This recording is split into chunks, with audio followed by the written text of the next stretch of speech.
Hai, kembali lagi bersama Mister Rio. Hari ini kita akan membahas tentang pronoun. Ikutin terus videonya biar kita bisa tahu lebih banyak tentang part of speech yang satu ini. Oke?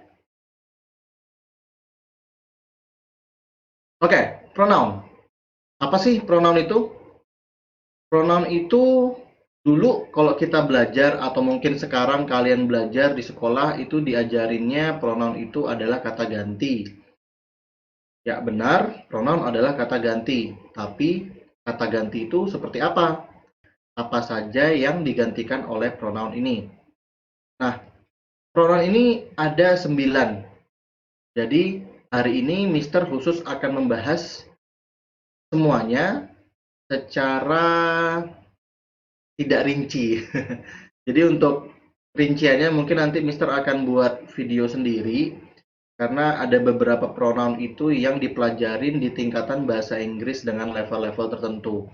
Jadi mungkin Mister hanya akan membahas kulitnya. Kalau untuk video rincinya nanti mungkin Mister akan mencoba untuk menyusun dulu mana pronoun yang bisa diajarkan untuk level C, FR, A, B, dan C. Oke, kita mulai aja. Untuk yang pertama itu ada yang namanya indefinite pronoun. Oke, indefinite pronoun.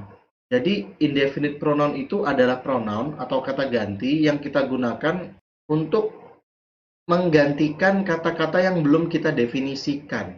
Ya, biasanya itu kalau misalnya kalian pernah lihat dalam sebuah percakapan itu ada kata-kata seperti ini. Nah, ini namanya indefinite pronoun. Cara penggunaannya seperti apa? Misal dalam kalimat ini, I have something to tell you. Nah, kata-kata something di sini kita belum definisikan sebagai apa. Karena kan something di sini sesuatu artinya. Nah, sesuatu ini bisa jadi rahasia, bisa jadi kejutan, bisa jadi eh, candaan, bisa jadi fakta-fakta yang mungkin teman kalian belum tahu. Makanya kalian bilang I have something to tell you gitu. Nah, karena something ini kita belum tahu itu apa ya, kita nggak mau ngasih tahu itu apa ke teman kita, maka ini dinamakan indefinite pronoun. Listnya itu sebenarnya ada beberapa, ya, ada beberapa yang umum. Ini kalian bisa lihat di sini nih. Nah, ini Mister kasih. Jadi umumnya ada 9. Tapi kalau kalian mau tahu lebih jauh, mungkin bisa di Google sendiri atau nanti di kesempatan pembahasan lebih detail tentang indefinite pronoun, Mister akan jabarkan lebih jauh. Oke, yang kedua ada yang namanya personal pronoun. Personal pronoun. Nah, kalau untuk personal pronoun ini, dia adalah kata ganti yang umumnya digunakan untuk menggantikan kata-kata yang berhubungan dengan manusia. Atau untuk lebih sedikitnya itu seperti binatang atau benda, menggunakan kata-kata it. Contohnya mungkin kalian tahu kata-kata ini ya. I, it. Kemudian ada they, we, I, you. Nah, ini sebagai subjek. Terus ada personal pronoun yang berfungsi sebagai objek. Ini. Him, kemudian her, it, them, us, me, you. Cara pakainya gimana? Perhatikan posisinya. Yang satu di sebelah kiri, yang satu di sebelah kanan. Sama seperti subjek dan objek pada umumnya. Yang satu di sebelah kiri, yang satu di sebelah kanan. Nah, personal pronoun ini butuh kata pendahulu. Jadi kita nggak bisa pakai personal pronoun ini begitu aja. Jadi dia harus ada kata pendahulunya untuk mendefinisikan siapa yang diomongin atau apa yang diomongin. Misal begini, agak lucu kalau misalnya Mister lagi ngajar, baru masuk kelas, terus tiba-tiba Mister bilang, it is funny.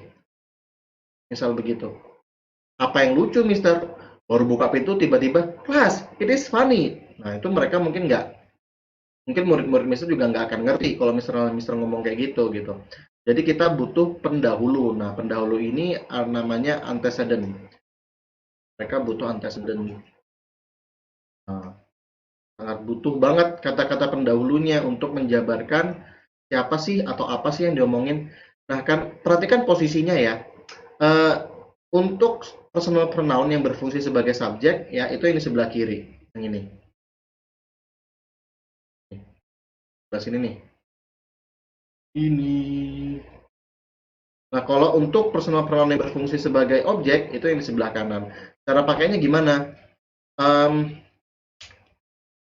misal kalian kalau misalnya tahu slogannya McDonald itu subjeknya I, gitu ya, am loving it, gitu ya, slogannya McDonald.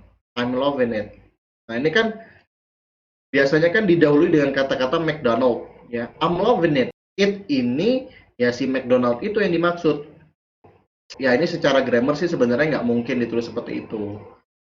Nanti kita bahas di grammar yang lebih lanjut ya tentang penggunaan dative verb. Atau misalnya they look at me. Antecedentnya untuk kata-kata they look at me itu apa sih? Misalnya gini, I saw Jeffrey and Carolyn in front of the building. Gitu ya. They look at me. Nah, itu cara penggunaannya. Disebutkan dulu, tadi Mister sebutin ada Jeffrey dan Carolyn. They look at me. Si they ini menunjuk ke Jeffrey dan Carolyn. Mister lupa kasih tahu, kalau untuk personal pronoun ini, ya, mereka ini kita gunakan untuk menghindari pengucapan nama yang berulang-ulang. Misal kayak gini, Mr. Rio has 3 cats. Mr. Rio cats names are Jebul Markibul, Supeti Anachan, and Subagong Anachan. Jebul Markibul likes to lay down on Mr. Rio's body. Supeti Anachan likes to massage Mr. Rio's feet. Subagong Anachan likes to eat a lot. Subagong Anachan eats everything. Kan agak lucu kalau misalnya kita sebutin nama terus-terusan. Terus sebutin Mr. Rio berulang-ulang, kemudian Subagong Anachan, Supeti Anachan, si Jebul Markibul. Nah, itu kan agak gimana gitu kalau misalnya kita ucapin berulang-ulang. Ngeselin iya gitu. Nah, makanya kita menggunakan personal pronoun ini gitu. Nah, kalau misalnya si Mr. Rio ya kita ganti dengan kata-kata he. Kemudian Jebul Markibul, Supeti Anachan sama Subagong Anachan ya kita bisa ganti dengan kata-kata they atau it. Kalau misalnya kita ngomongin per kucingnya, atau kalau mau kita juga bisa pakai yang he, she. Tergantung misalnya si Jebul Makibul itu cowok ya kita bisa pakai he. Supeti Anachan sama Subagong Anachan itu cewek kita bisa pakai she. Nah itu untuk personal pronoun. Kemudian ada lagi yang namanya reflexive pronoun. Reflexive pronoun itu mungkin kalian pernah dengar atau tahu kata-kata ini ya. Myself, herself,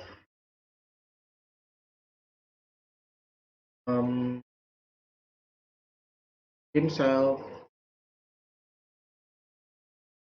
kemudian itself, kemudian themselves,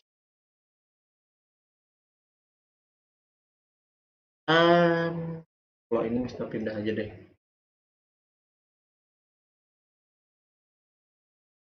Kemudian ourselves, terus yourselves, dan yourself. Nah, ini namanya reflexive pronoun. Ya, biasanya digunakan untuk memberikan apa ya penekanan ke subjeknya. Ya. Ini berhubungan dengan subjeknya. Jadi biasanya kita menggunakan kata-kata ini, pronoun ini untuk memberikan info lebih tentang subjeknya. Misal, yang cara penggunaan paling gampang kita menggunakan kata-kata calm.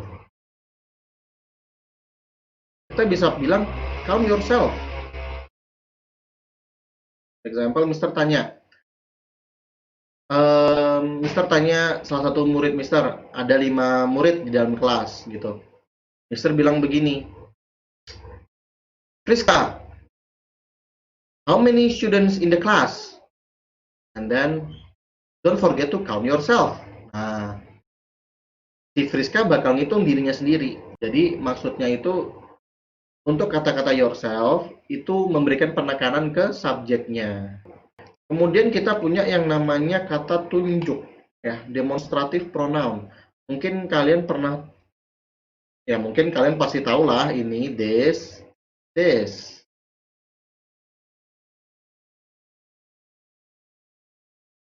Dan mungkin kalian kebingungan antara dua kata ini. Artinya mungkin kalian sudah tahu, yang ini artinya ini, dua ini artinya ini, yang ini artinya itu. Jadi mereka berhubungan dengan jarak antara kalian dengan objek yang sedang diomongkan atau diomongin. Nah, untuk dua kata ini, this dan this, itu biasanya paling gampang ya dijelasin perbedaannya di panjang pengucapannya. Ini ya, yang ini kita bilang this. Yang ini agak sedikit bernada this. Agak sedikit panjang. Jadi yang this itu pendek, this is a book. This are my cats. Itu caranya. Itu untuk kata tunjuk. Jadi demonstrative pronoun itu kata tunjuk. Nah, kemudian yang kelima berarti kita ngomongin possessive. Kita ngomongin possessive pronouns. Nah, kalau untuk possessive pronouns itu dia menunjukkan kepemilikan, ya. Bisa pernah nanya nih ke murid, possessive itu apa? Dia jawabnya, itu kalau kita punya sesuatu dan kita nggak mau kehilangan, misalnya kita jaga sekali. Itu kalau di dunia percintaan, aku punya pacar posesif banget. Bukan itu. Posesif itu maksudnya kepemilikan. Jadi bukan tentang kalian nggak mau kehilangan, itu nggak. Bukan. Posesif itu tentang kepemilikan. Biasanya dia menggunakan kata-kata seperti ini. His, hers, its.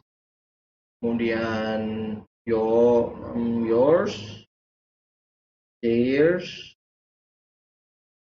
ours. Nah, yang kelainan itu ini sendirian. Mine. Oke, jadi ini maksudnya punyanya, punyamu, punya mereka, punya kami, punyaku gitu ya. Itu maksudnya. Cara penggunaannya biasa posisinya di belakang, misalnya the book is mine, for example. Book is mine. Kalau kita lihat kan kemarin sudah belajar ini noun as subject, yang ini verbnya, yang ini possessive pronoun.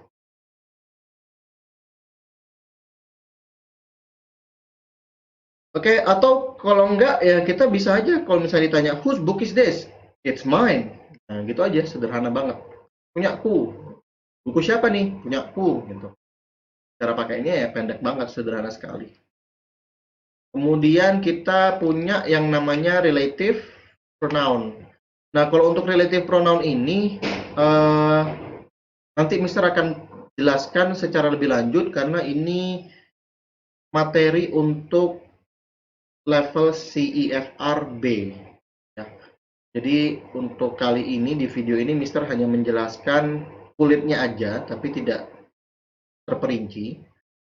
Untuk relative pronoun ini dia biasanya menggunakan kata tanya seperti where untuk menggantikan tempat, ya.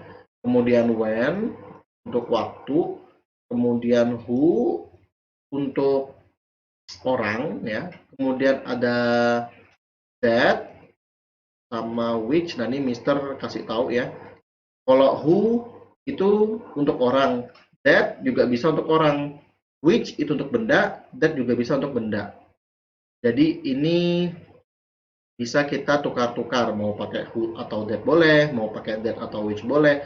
Biasanya sih perbedaannya hanya di bagian mana yang lebih formal. Nanti Mister akan bahas untuk masalah relative pronoun ini karena dia berhubungan dengan Grammar namanya relative clause. Itu ada yang definite, ada yang indefinite. Nanti Mister bahas di video yang lain. Kemudian selain itu ada yang namanya whose, kemudian ada yang namanya whom, ya.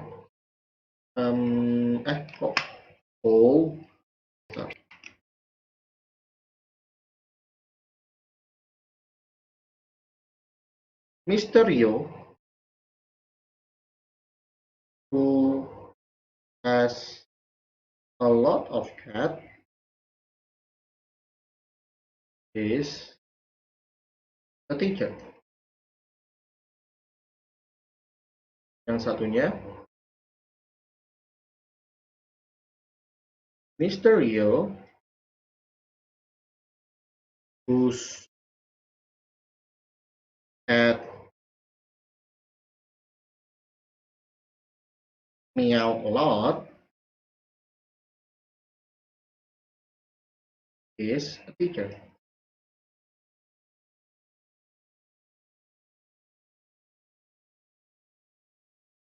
And then Mr. Yo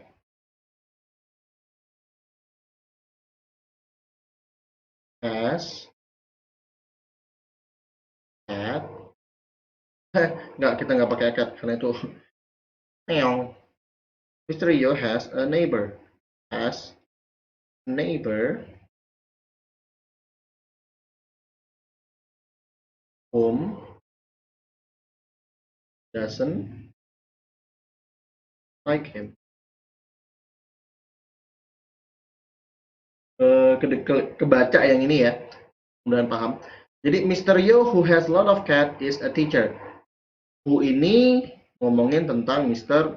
Yo. Kalimatnya bisa jadi seperti ini. Mr. Yo has a lot of cat. Mr. Yo is a teacher.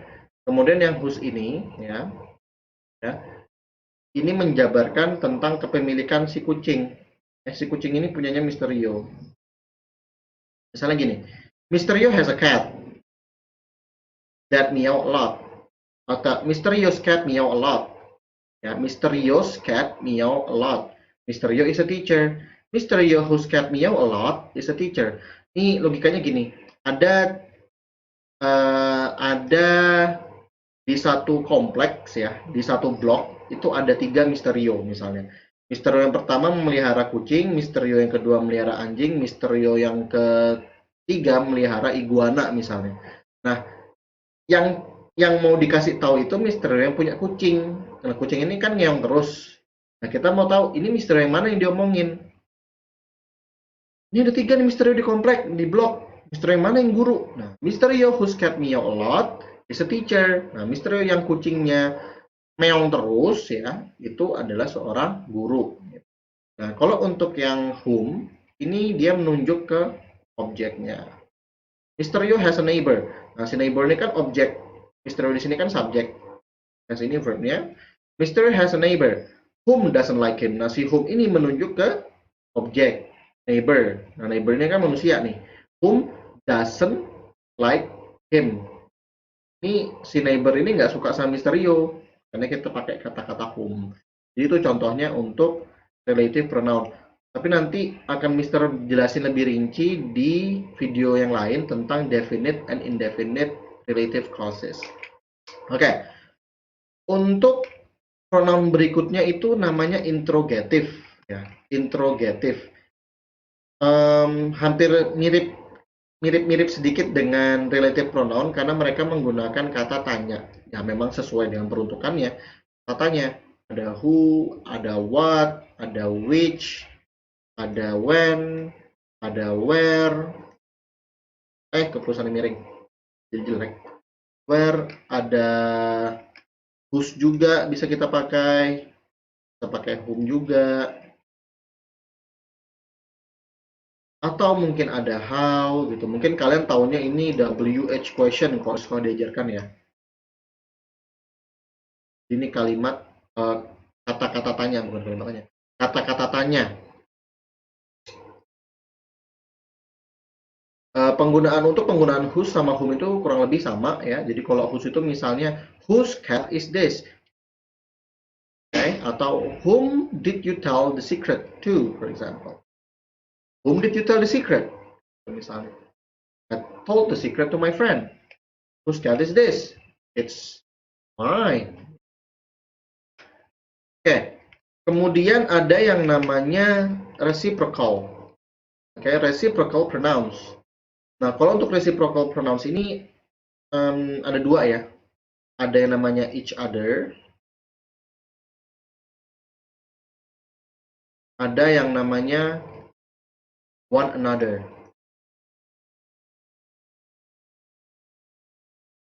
Nah, mereka ini digunakan untuk menyatakan bahwa suatu aksi itu dikerjakan secara mutual.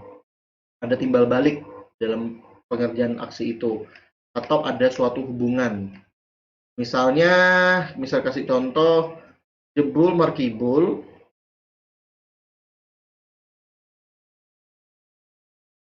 And Supatya Nacan